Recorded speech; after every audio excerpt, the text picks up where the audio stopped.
Camera എന്ന് പറഞ്ഞാൽ ഒരു വികാരവും ഇല്ലാത്ത ഒരു സാധാരണ മെഷീനാണത്. ആ മെഷീനകത്ത് ലോകത്തുള്ള വികാരങ്ങളും ഫീലിങ്സും വാരിക്കോരി ഒഴിക്കുന്നതാണ് സിനിമയോ എല്ലാ ചെറുചെറുപ്പങ്ങളും. അപ്പോൾ ഈ ക്യാമറ കൊണ്ട് ജനങ്ങളുടെ ഇടയിലേക്ക് വൈകാരികമായൊരു തലം സൃഷ്ടിക്കണമെങ്കിൽ അതും ടെക്നിക്കൽ ആസ്പെക്റ്റുകൾ വെച്ചുകൊണ്ട് ഷോട്ടുകളോട് പറയണമെങ്കിൽ അവർ ടെക്നിക്കൽ പഠിച്ചിരിക്കണം.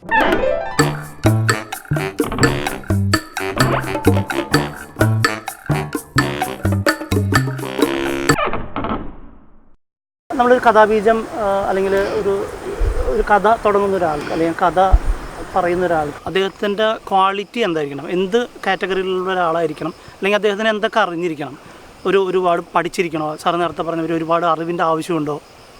അല്ല, അങ്ങനെയില്ല. അത് ഏത് വിഭാഗത്തിൽ ഏത് ജോലി ചെയ്യുന്നതോ ഏത് വിഭാഗത്തിലുള്ളോ എങ്ങനെയുള്ള ഒരാൾക്കൊരു കഥ ഉണ്ടാക്കാം.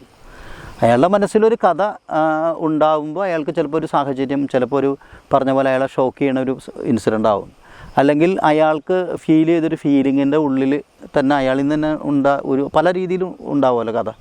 അപ്പോൾ അത് സിനിമയാക്കാൻ പറ്റുമോ എന്നുള്ളതാണ്. അയാൾക്ക് സിനിമയാക്കാൻ ആഗ്രഹം ഉണ്ടെങ്കിൽ. ഇപ്പോൾ സിനിമ എന്ന് പറയുമ്പോൾ മിക്ക കഥാകൃത്തുക്കളും പലരും ഇതൊന്നും നമ്മൾ ഉദ്ദേശിക്കുന്ന തലത്തിൽ നിന്ന് വന്നിട്ടുള്ള ആളുകളൊന്നുമല്ല. അപ്പോൾ അവരെ സംബന്ധിച്ചിടത്തോളം രണ്ട് കാര്യം എപ്പോഴും ഇതാണ്. സിനിമയെ സംബന്ധിച്ചിടത്തോളം സിനിമ ഒരു ആർഭാടത്തിൻ്റെ ഒരു ലോകമാണ്. ഒരു മനുഷ്യൻ ആഗ്രഹിക്കുന്നത് പണവും പ്രശസ്തിയാണ്. ഇത് രണ്ടും അത് ആ ലൈം ലൈറ്റിലേക്ക് വന്നാൽ കിട്ടും. അതിൽ എത്ര പേർക്ക് കിട്ടുന്നുള്ളതാണ് വിഷയം. അപ്പോൾ പണവും പ്രശസ്തിയും മെയിൻ ഒരു ഘടകമാണ്. അല്ലാത്തവരുണ്ടല്ലോ. ഇപ്പം എൻ്റെ ഒരു ഔട്ട്പുട്ട് അല്ലെങ്കിൽ എൻ്റെ ഒരു സംഭവം ചെയ്ത് കണ്ടാൽ മതി, അല്ലാതെ എനിക്ക് പ്രശസ്തിയോ പണമൊന്നും വേണം അങ്ങനെയുള്ള ആളുകൾ. ലോകത്തിലെ പ്രതിഭകളായുള്ള ജീനിയസായുള്ള ആളുകളൊക്കെ ഒത്തിരി പേര് അവർ പണവും പ്രശസ്തിയും ഒന്നും നോക്കിയിട്ട് പോയിട്ടുള്ള. ഇപ്പം നമ്മുടെ കേരളത്തിലെ ഇന്ത്യയിൽ തന്നെ ജീവിച്ചിരുന്നൊരു പ്രതിഭാശാലിയാണ് ജോൺ അബ്രഹാം. അദ്ദേഹം കഥകളിങ്ങനെ പറയുകയും അത് ഷൂട്ട് ചെയ്യാനുള്ള ട്രാവലിങ്ങും, ഇപ്പോൾ പറഞ്ഞ പോലെ ഒരു സിനിമ സംവിധായകനോ അല്ലെങ്കിൽ കലാകാരനോ ആയാലും സിനിമ ചെയ്താലും മാത്രമേ ആവുന്നൊന്നുമില്ല. അതിലേക്കുള്ള ട്രാവലിംഗ് ഉണ്ടാവില്ല. ആ ട്രാവലിങ്ങിൽ ഇപ്പോൾ ഒരു പടം ഒരിക്കൽ അയാൾ ചെയ്ത്. ഇപ്പോൾ പ്രശസ്തനായ മരിച്ചുപോയ സമ്മോഹനം ചെയ്ത പത്മനാഭൻ, ഗംഭീരമാണ് അദ്ദേഹത്തിൻ്റെ സിനിമ. സമ്മോഹനം ചെയ്തു. അതിന് രാജാ സാറിനൊക്കെ നാഷണൽ അവാർഡ് കിട്ടിയാണ് തന്നെ. ആ സിനിമ കണ്ട ഒരു ഇറാനിയൻ സിനിമ പോലെ ഇരിക്കും, അത്ര ഗംഭീരമായിട്ട്. അദ്ദേഹമൊക്കെ സിനിമ ഉണ്ടാക്കുന്നത് അരവിന്ദ് സാറിൻ്റെ അസോസിയേറ്റായിരുന്നു. സാറൊക്കെ പത്മനാഭനൊക്കെ ചെയ്തതെന്ന് പറഞ്ഞാൽ അദ്ദേഹത്തിൻ്റെ ക്രിയേറ്റിവിറ്റി ആയിരുന്നു. അല്ല നാട്ടുകാർ മുഴുവൻ കാണണം, അല്ലെങ്കിൽ ആളുകൾ കാണുന്നുണ്ട് സിനിമ, പക്ഷേ അതിൽ നിന്ന് കുറേ പണം വേണം അല്ലെങ്കിൽ പ്രശസ്തി വേണമെന്ന് അവരെന്ന് ആഗ്രഹിച്ചത്. അങ്ങനെയാണെങ്കിൽ അവർ കുറേ പടങ്ങൾ ചെയ്താനെ. പെരുന്തച്ചെന്നൊരു സിനിമ മാത്രം ചെയ്ത് കിട്ടും. ഫസ്റ്റ് പടം തന്നെ ലോകം മുഴുവൻ അറിയപ്പെടുന്ന അവാർഡുകൾ വാരിക്കൂട്ടിയ അജയൻ ചേട്ടൻ, തോപ്പിൽ ബാസിയുടെ മകൻ, അദ്ദേഹം ഒരു സിനിമ ചെയ്തോളൂ. അദ്ദേഹം പല സിനിമകളും ചെയ്യാൻ നടന്നില്ല. പക്ഷേ ആ പ്രതിഭ ഒരു സിനിമ ചെയ്താൽ മതി. അദ്ദേഹത്തിൻ്റെ അദ്ദേഹം സിനിമകൾ ചെയ്യാനായിട്ടുള്ള ഈ പ്രകാരമാണെങ്കിൽ രണ്ട് രീതിയിലുള്ള സിനിമയുണ്ട്. ഒന്ന് എൻ്റെ സിനിമയുണ്ട്, ഒന്ന് എനിക്ക് നാട്ടുകാരിൽ നിന്നൊരു അംഗീകാരം കിട്ടേണ്ട സിനിമയുണ്ട്, അല്ലെങ്കിൽ പ്രശസ്തി കിട്ടേണ്ട സിനിമ. അങ്ങനെ രണ്ട് തരം സിനിമ ആക്കി മാറ്റാമെന്നാണ് പറയുന്നത്. നല്ല സിനിമയും മോശം സിനിമയും അതാണ് മെയിനായിട്ട് ഉള്ളത്.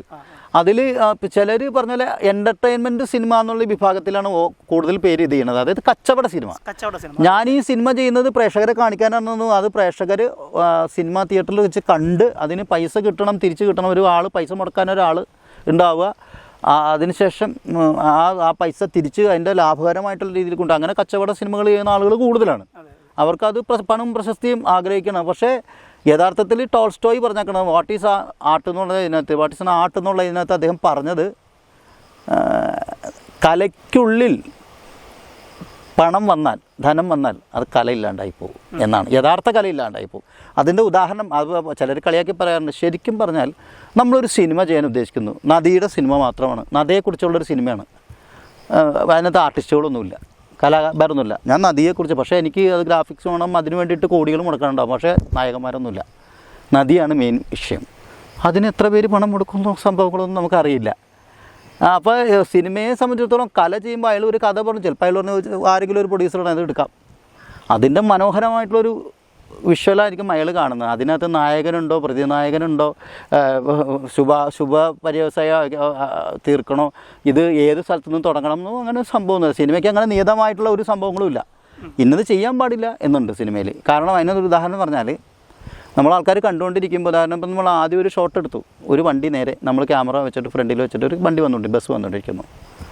അടുത്ത ഷോട്ട് നമ്മൾ എടുക്കുന്നത് ക്യാമറ നമുക്ക് ടെക്നിക്കലായിട്ടൊന്നും അറിയില്ല. നമ്മൾ ക്യാമറ നേരെ ഈ ഓടിയ വണ്ടിയുടെ ബാക്കിൽ വെച്ചിട്ട് എടുക്കുകയാണെങ്കിൽ നമുക്കറിയാൻ പാടില്ല അതിൻ്റെ ഷോട്ട് എന്ന് വെച്ചാൽ പടം കണ്ടുകൊണ്ടിരിക്കുന്ന ആളുകൾ ആദ്യത്തെ ഷോട്ട് വണ്ടി വന്നുകൊണ്ടിരിക്കണം, തിരിച്ച് ബാക്കിൽ വെച്ച് എടുത്തു കഴിഞ്ഞാൽ വണ്ടി വന്നിരുന്ന വണ്ടി തിരിച്ചു പോകണം. അതിന് കുറേ ടെക്നിക്കൽ വശങ്ങളുണ്ട്. ഇങ്ങനെ സ്മൂത്തായിട്ട് പ്രേക്ഷകർക്ക് സ്മൂത്തായിട്ട് വിഷയം മനസ്സിലാവുന്നതിന് വേണ്ടി. പിന്നെ നമുക്കൊരു ട്രാവലിംഗ് വലത്തുനിന്ന് ഇടത്തോട്ട് ഉള്ള ട്രാവലിംഗ് ആണ് ഉദ്ദേശിക്കുന്നുണ്ടെങ്കിൽ അത് ഇടത്തോട്ടും വലത്തോട്ടൊക്കെ പോവാം. എങ്കിലും പ്രേക്ഷകരുടെ ഒരു സ്മൂത്ത്നെസ്സിന് വേണ്ടി ജർക്കില്ലാത്ത കണ്ണിന് വിഷ്വലിന് കാണുന്ന പ്രേക്ഷകന് ഒരു തരത്തിലുള്ള വിഷ്വൽ ജർക്കുകളും ഇല്ലാണ്ട് സ്മൂത്തായിട്ട് പോകുക എന്നുള്ള പടങ്ങളാണ്. അങ്ങനെയുള്ള ടെക്നിക്കൽ ആസ്പെക്റ്റുകൾ നിറഞ്ഞ ആളുകളാണ് ശരിക്കും നല്ല പ്രതിഭകൾ. നമുക്ക് ഒരിക്കലും കണ്ണിനെ ഡിസ്റ്റർബ് ചെയ്യില്ല, പ്രേക്ഷകനെ ഡിസ്റ്റർബ് ചെയ്യില്ല. പക്ഷേ ഇപ്പോൾ ഇറങ്ങുന്ന പല പടങ്ങളും പല പാട്ടുകളും കണ്ടു കഴിഞ്ഞാൽ നമുക്ക് അതുകൊണ്ട് ഇരുന്ന് കാണാൻ പറ്റും, നമ്മൾ ഇറങ്ങിപ്പോകും. അപ്പോൾ അതൊന്നും ഒരിക്കലും സിനിമയ്ക്ക് ഭൂഷണമല്ല. അങ്ങനെ ഒരു ദൃശ്യം കാണിച്ചിട്ട് അത് കാണാൻ പറ്റുന്നില്ല, പാട്ട് കേട്ടിട്ട് ഇരിക്കാൻ പറ്റുന്നില്ല എന്ന് പറഞ്ഞാൽ അത് അതിൻ്റെ പരാജയമാണ്. എത്ര വലിയ പടമാണെങ്കിൽ പരാജയമാണ്. അപ്പോൾ സിനിമയെ സംബന്ധിച്ചിടത്തോളം കഥാകൃത്ത് എന്നുള്ള ആൾ ഏത് വിഭാഗത്തിൽ നിന്ന് വരാം. പക്ഷേ ആ കഥാകൃത്തിന് അത് സിനിമയാക്കാൻ പറ്റുമോ എന്നുള്ളൊരു ധാരണയും കൂടി വേണം. പറഞ്ഞ പോലെ പണ്ട് ഡൈനോസറിൻ്റെ ഇത് ഇതുപോലെ അത് ചെയ്യാനായിട്ട് ചിലപ്പോൾ ഹോളിവുഡിൽ പറ്റുമായിരുന്നിരിക്കാം. പക്ഷെ അതിന് കാലഘട്ടത്തിനനുസരിച്ച് മനസ്സിലാക്കിയിട്ട് കഥ ഉണ്ടാക്കുക എന്നുള്ള സംഭവം. പിന്നെ ഒരു സംശയം, ഇപ്പം പുതിയ ഒരുപാട് തിരക്കഥാകൃത്തുകൾ ഉണ്ട് ഒരുപാട് സിനിമയ്ക്ക്. ഇപ്പം ഫ്രഷേഴ്സായ തിരക്കഥാകൃത്തുകൾ സാറ് നേരത്തെ പറഞ്ഞ പോലെ അവർക്ക് സിനിമ എങ്ങനെ ഷൂട്ട് ചെയ്യുന്നു, അതിൻ്റെ തലവേദനകൾ എന്താണ്. സാർ ഇപ്പോൾ ഒരുപാട് സിനിമയിൽ അസോസിയേറ്റ് ആയിട്ട് വർക്ക് ചെയ്തിരുന്നു. അപ്പം ആ സിനിമകളിലൊക്കെ വരുന്ന തലവേദനകൾ എന്താണെന്ന് ഇവർക്ക് അറിയില്ല പലർക്കും. അപ്പം പുതിയ ആളുകൾ ഇത് അറിയാനായിട്ട് നമുക്ക് എന്തെങ്കിലും സോഴ്സ് ഉണ്ടോ, അല്ലെങ്കിൽ അവരെന്തെങ്കിലും, കാരണം കൂടുതൽ ആളുകളും പുതിയ ആളുകളാണ് വന്നുകൊണ്ടിരിക്കുന്നത്. അപ്പോൾ ഇതിൻ്റെ ഒരു പ്രശ്നം എന്താണെങ്കിലും പുതിയ ആളുകൾ വന്ന് ഒരു തിരക്കഥ എഴുതി അത് ഷൂട്ട് ചെയ്ത് വരുമ്പോഴാണ് അതിൻ്റെ പല പ്രശ്നങ്ങളും അപ്പോൾ മനസ്സിലാവുന്നത്. അപ്പോൾ പ്രൊഡ്യൂസറുടെ നിന്ന് ഒരുപാട് പൈസകൾ അനാവശ്യമായിട്ട് ചിലവായി പോകും. അപ്പോൾ ഇതിനൊക്കെ ഒരു പരിഹാരം എന്നുള്ള രീതിയിൽ നമുക്ക് എന്താണ് സാറ് പുതിയ ആളുകൾക്ക് പറഞ്ഞു കൊടുക്കുക? അതായത് നല്ല പ്രതിഭയായിട്ടുള്ള ഡയറക്ടർ വെക്കുക എന്നുള്ളതാണ് അതിൻ്റെ ഒരു സംഭവം. അതായത് തിരക്കഥാകൃത്ത് എക്സ്പീരിയൻസ് അല്ലെങ്കിൽ എക്സ്പീരിയൻസ് ഉള്ള ഒരു ഡയറക്ടർ വെക്കുക. ഇനി അയാൾ പുതിയതാണെന്ന് വിചാരിച്ചോട്ടെ, നിർമ്മാതാവിന് അവർ രണ്ടുപേരെ കുറിച്ചും പൂർണ്ണ ബോധ്യം വേണം. ഇവർക്ക് സിനിമ ചെയ്യാൻ പറ്റും എന്നുള്ളതിന്. ചിലരൊക്കെ എങ്ങനെ ചെയ്യുന്നത് വെച്ചാൽ ആദ്യം ഒരു പടം ചെയ്തതിന് ഒരു ചെറിയ ഷോർട്ട് ഫിലിമിനുള്ള പൈസ കൊടുക്കും, അതവരെ കൊണ്ട് ചെയ്ത് കൊണ്ടുവരാൻ പറയും. അവർ ചെയ്തു വരുമ്പോൾ അവരുടെ ഒരു ഔട്ട്പുട്ട് എങ്ങനെയാണെന്ന് അറിയാം. ഇതെന്ന് പറഞ്ഞാൽ ക്യാമറ എന്ന് പറഞ്ഞാൽ ഒരു വികാരവും ഇല്ലാത്ത ഒരു സാധാരണ മെഷീനാണത്. ആ മെഷീനകത്ത് ലോകത്തുള്ള വികാരങ്ങളും ഫീലിങ്സും വാരിക്കോരി ഒഴിക്കുന്നതാണ് സിനിമയോ എല്ലാ ചെറുചെറുപ്പങ്ങളും. അപ്പോൾ ഈ ക്യാമറ കൊണ്ട് ജനങ്ങളുടെ ഇടയിലേക്ക് വൈകാരികമായൊരു തലം സൃഷ്ടിക്കണമെങ്കിൽ അതും ടെക്നിക്കൽ ആസ്പെക്റ്റുകൾ വെച്ചുകൊണ്ട് ഷോട്ടുകളോട് പറയണമെങ്കിൽ അവർ ടെക്നിക്കൽ പഠിച്ചിരിക്കണം. ഒരു മാല കോർത്ത മാതിരി ഇത് ചെയ്യണമെങ്കിൽ ഒരു സീനിൽ നിന്ന് അടുത്ത സീനിലേക്ക് പോകുമ്പോൾ അതിനെന്തെല്ലാം കാര്യങ്ങൾ വേണം, എങ്ങനെയാണ് ഈ സീൻ ഇപ്പോൾ പറഞ്ഞൊരു മേഘം വന്ന് മൂടി കടന്നു പോകുമ്പോൾ നമുക്കുണ്ടാവുന്ന ഒരു ഫീലിംഗ് തരണമെങ്കിൽ അതിനെ എന്തെല്ലാം ടെക്നിക്കൽ ആസ്പെക്റ്റുകൾ അറിയണം, എന്ത് വൈകാരികമായ ഒരു ഭാവത്തിലേക്ക് ഡയറക്ടറോ റൈറ്ററൊക്കെ പരിണമിക്കണം. ഇങ്ങനെ വന്നു കഴിഞ്ഞാൽ ഇങ്ങനെ ചെയ്ത് പ്രേക്ഷകരുടെ മനസ്സിലേക്ക് ഒരു മഞ്ഞ് പോയി കടന്നു പോകുന്ന ഒരു ഫീലിംഗ് ഉണ്ടെങ്കിൽ അതിന് ടെക്നിക്കൽ ഒരു ആസ്പെക്റ്റുകളുണ്ട്, അദ്ദേഹത്തിന് എഴുതി വയ്ക്കാം. പക്ഷേ ഇത് ചെയ്യുമ്പോൾ ഡയറക്ടർക്ക് ശുദ്ധമായിട്ട് ഇതിനെക്കുറിച്ചുള്ള ധാരണ വേണം. അല്ലെങ്കിൽ ഇത് ചെയ്തു കഴിഞ്ഞാൽ അത് ഇങ്ങനെയുള്ള പ്രശ്നങ്ങളുണ്ട്, അത് ചെയ്യാൻ പറ്റില്ല. നമുക്ക് കഥ ഇങ്ങനെ ആൾക്ക് എന്ത് പേര് ലെവലിൽ വലിയ ഉണ്ടാക്കുക, പാറ ചിന്തിക്കണ മാതിരിയൊക്കെ ചിന്തിക്കുക. ഒരു ദിവസം കോമഡി പറയാണ്, ഒരു ഡയറക്ടർ അയാൾ പുതിയതായിട്ട് പടം ചെയ്യാനാണ്, പാറയ്ക്ക് ആക്ഷൻ പറഞ്ഞ ഡയറക്ടറാണ്. സ്റ്റാർട്ട് ക്യാമറ പറഞ്ഞ് ആക്ഷൻ പറയുമ്പോൾ ക്യാമറമാൻ തെലുങ്കനാണ്. അയാൾ തിരിഞ്ഞു നോക്കിയിട്ട് നമ്മൾ നോക്കി. എന്തറിഞ്ഞാൽ നമ്മൾ എന്തിനാണ് ആക്ഷൻ പറയുന്നത്? റിയാക്ട് ചെയ്യാൻ വേണ്ടിയിട്ടാണ്.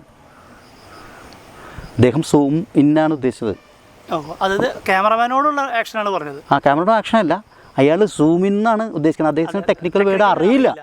അങ്ങനെ പോലും അറിയാത്തൊരാൾ ക്യാമറമാൻ കറക്റ്റായിട്ട് ഷോട്ട് എടുക്കുമ്പോൾ ഇയാൾ ആക്ഷൻ പറഞ്ഞുകൊണ്ടിരിക്കുക. അപ്പോൾ പുള്ളി പാറയ്ക്ക് ഇയാൾ ആക്ഷൻ പറഞ്ഞുകൊണ്ടിരിക്കുകയാണ്.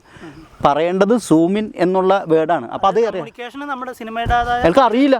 അതൊരു ഡയറക്ടറായിട്ട് ബേസിക്കായിട്ട് പഠിക്കേണ്ട പോലെ. അപ്പോൾ അതിനുശേഷം ഇയാൾക്ക് മനസ്സിലായതിനു ശേഷം അയാൾ ചോദിച്ചു എന്തിനാണ് പാറയ്ക്ക് ആക്ഷൻ റിയാക്ട് ചെയ്യില്ലല്ലോ എന്ന് വെച്ചാൽ പുള്ളി പറഞ്ഞു ഞാൻ ഉദ്ദേശിച്ചത് അതല്ല, ഇങ്ങനെ പാറയിലേക്ക് ഇങ്ങനെ സൂം ചെയ്യണം.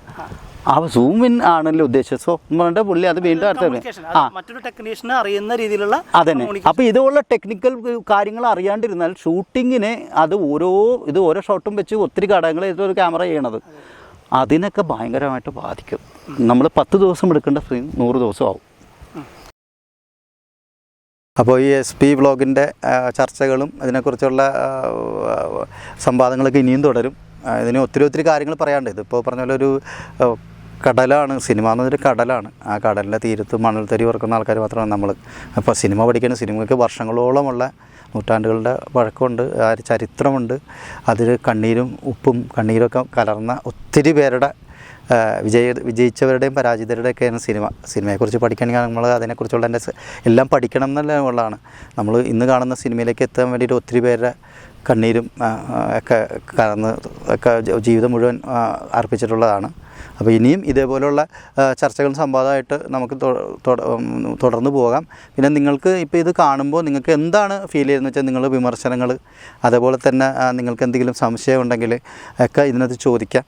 അപ്പോൾ തീർച്ചയായിട്ടും ഇതിൽ ലൈക്ക് ചെയ്യണം, ഷെയർ ചെയ്യണം, കമൻറ്റ് ചെയ്യണം. അതേപോലെ തന്നെ ഈ സിനിമയെക്കുറിച്ചുള്ള എന്ത് അഭിപ്രായങ്ങളും നമ്മൾ ഇപ്പോൾ ഉദാഹരണത്തിന് ഞങ്ങൾ കഥയും തിരക്കഥയൊക്കെ റെഡിയായെങ്കിലും ഇതിനോട് സഹകരിച്ച് പഠിക്കാൻ ആഗ്രഹിക്കുന്ന ചോദ്യങ്ങൾ ചോദിക്കാനോ അതിനെക്കുറിച്ച് അറിയാവുന്നവരോ ഒക്കെ ആഗ്രഹമുള്ളവരാണ് തീർച്ചയായിട്ടും ഞങ്ങൾ കമൻറ്റ് ബോക്സിൽ ഞങ്ങളുടെ കോൺടാക്ട് നമ്പർ കൊടുക്കുകയാണ്.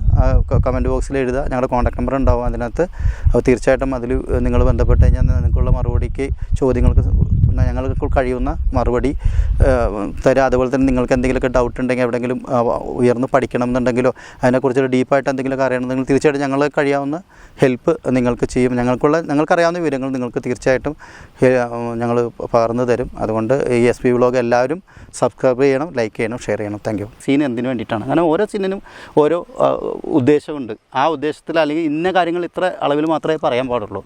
അടുത്തത് അപ്പോൾ എപ്പോഴും സിനിമ എന്ന് പറഞ്ഞാൽ നമുക്ക് ഒരു സസ്പെൻസ് എപ്പോഴും കാണാനായിട്ട് പണ്ട് പത്മനാഭ സാറ് പറയും, ഒരു മുത്തശ്ശി മക്കളോട് കഥ പറയണ പോലെ ഒരു ജിജ്ഞാസ വേണം. ഇങ്ങനെ മുത്തശ്ശി ഇങ്ങനെ പറഞ്ഞ് ഇടയ്ക്ക് മുത്തശ്ശി മുറുക്കാനെടുത്ത് ചെല്ലുമ്പോൾ പുള്ളി കുട്ടികൾ ചോദിക്കും ഇനി എന്താണ് അമ്മൂമ്മേ എന്ന് ചോദിക്കുമ്പോൾ പറയും നിൽക്ക് എന്ന് പറയുമ്പോൾ ആ സിനിമ കാണാനുള്ള ഇനി എന്ത് എന്നുള്ളത് തോന്നാനുള്ള ഒരു രീതിയിലായിരിക്കണം നമ്മൾ കഥ എഴുതേണ്ടത്.